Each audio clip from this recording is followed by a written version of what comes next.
Page spéciale AES avec le processus de refondation en cours au Mali.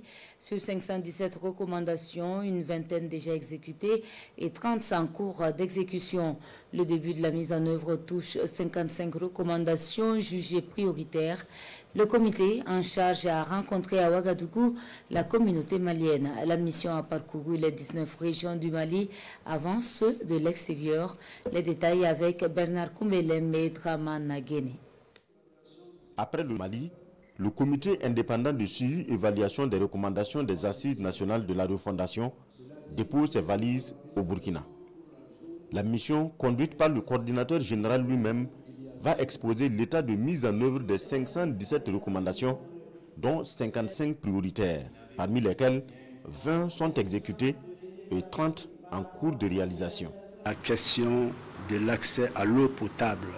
Aujourd'hui, il y a eu plus de 400 à peu près forages qui permettent évidemment d'autres réalisations. Il y a également aussi la question de la santé, les soins, l'accès aux soins médicaux. Il y a 3 centres de référence qui ont été équipés.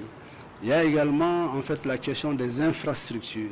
Aujourd'hui, il y a des grands chantiers qui sont en train d'être mises en œuvre. Il y a des écoles qui ont commencé et il y a aussi des universités dont les premières pierres ont été posées. Le sport des jeunes, il y a des stades qui ont été rénovés.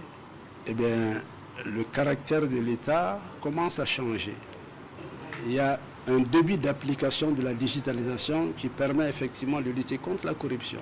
La mission d'information à l'international commence ici au Burkina pour ensuite parcourir la sous-région. Ici, à la Maison du Mali au Burkina, les Maliens vont aussi apprécier la conformité des réalisations avec l'esprit des assises nationales. Aujourd'hui, nous sommes là pour expliquer et pour aussi recevoir les réactions des Maliens établies ici par rapport au rapport qu'on va présenter pour que ça puisse servir de conseil et de guide et d'action même gouvernementale au niveau, en tout cas, de la présidence de la République. Avant les débats au fond, Maître Amadou Diarra remet le rapport à l'ambassadeur du Mali au Burkina. C'est ce document qui sera apprécié au cours de cet atelier de Ouagadougou.